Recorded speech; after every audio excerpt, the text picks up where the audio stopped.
Hello, today I'm going to talk you through question 2 of the English language paper 2. The focus of this question is to write a summary of the differences between source A and source B. It is only worth 8 marks, so you need to bear that in mind. We are looking for about 10 minutes on actually writing this question, no longer. It will give you a particular focus when we're looking at the differences. So here we've got the experiences of war, and you need to include all of source A and all of source B. And remember, there'll be about a 200-year time difference between the two. One will be written in the 2000s and one will be written in the 1800s for your exam. The skills that this is testing are relatively straightforward. We are just looking at information retrieval skills, so that's the ability to find facts with a text, and inference skills. Can you explain what these facts suggest?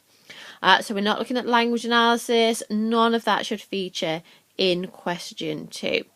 So the structure we're kind of looking at here is a point, evidence, inference paragraph. So making a point, that's our information retrieval. We learned this. This is my quote. This is what it suggests. And for 8 marks, realistically, we're looking at about 3 examples from each source. So 3 from A and 3 from B. So quite simply, you work your way through source A. I've kind of done a flat underlining here of any information I pick out about the experiences of war. So I've noted that they're marching. There's a noise of guns that grows louder and louder.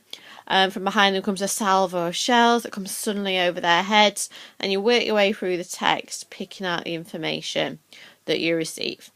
And then in source B, I would do the same, and I'm noting here that they've had an invasion of bugs in comparison to the invasion of shells in source A. So you jot down the kind of key things you note. There's 2 ways that you can go about structuring your response.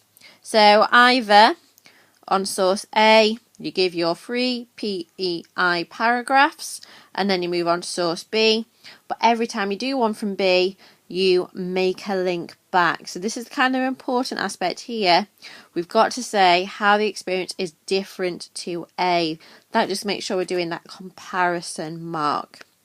So 3 paragraphs from A, and then 3 from B, but when we write about B, we link it back to A. And if you can use these phrases, so in B is much more dramatic or much less dramatic, much more serious, much less serious, then we're getting those comparison marks nice and easily. So that's one way. We're kind of dealing with one text, then the other. You might find that easier to sort in your head, or you might find it easier to link them throughout. So you make a point that links them to. So both are subjected to different kinds of invasion. Here's my evidence and inference from A, and here's my evidence and inference for B, and doing 3 paragraphs like that. There's pros and cons to each. You might find this one much quicker because you haven't got to pre-plan what your connections are going to be. But this one kind of has a more logical. You're definitely going to make sure you're comparing in this one. Either way, you can get up to the full 8 marks. So it's about practicing really and working out which one works best for you. If I show you an example of how that is written then. In source A, we are told a salvo of 4 shells came suddenly. This suggests that there is a threat of attack and sense of danger. The sudden appearance implies the attacks are unpredictable, meaning it's hard for the soldiers to be prepared. So I've got my point. I've actually embedded the quote into that, so my point and quote evidence are the same thing.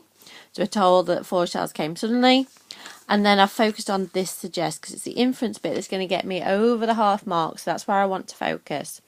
This suggests that there's a threat of attack, a sense of danger. I'm doing another sentence, because the more detailed inference I can get, the better my mark is going to be. Sudden appearance. And then moving on to B. In source B, the threat comes from an invasion of bugs. And again, I've embedded my quote. It just makes it look a bit more sophisticated. Whilst annoying, this threat is much less dangerous than in A. Also, with their mosquito nets, the soldiers are able to be much more prepared than soldiers in A. So I'm making a clear focus here on my connections. Much less dangerous, and they are much more prepared.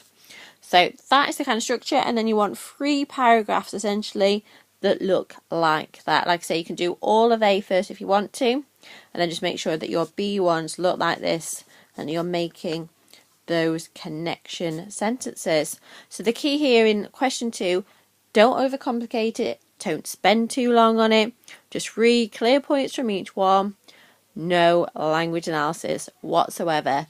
That is going to come up next. Okay, good luck.